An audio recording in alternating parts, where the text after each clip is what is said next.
மரியாதைக்குரிய கூட்டத்தின் தலைவர் அவர்களே, மஞ்சளாடை அணிந்து வந்திருக்கிற மகளிர் அணி செல்வங்களே, வெள்ளையாடை அணிந்து வந்திருக்கிற இளைஞர் அணியின் சிங்கங்களே, இடையூறு செய்வதற்காகவே கட்சியின் இடையிலே முளைத்திருக்கிற காளான்களே,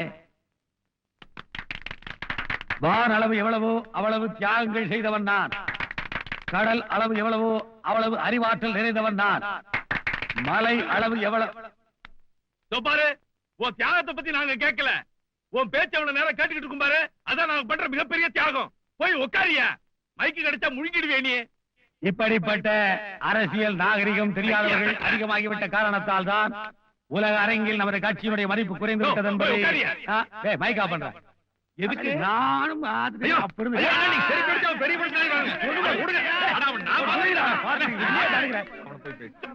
ஐயா நீங்க உட்காருங்க, முதல்ல அவங்கிட்ட போய் நீங்க உட்காருங்க. உட்காருங்க சொல்லு, நீங்க உட்காருங்க. பாருங்க செருப்பு போடுங்க.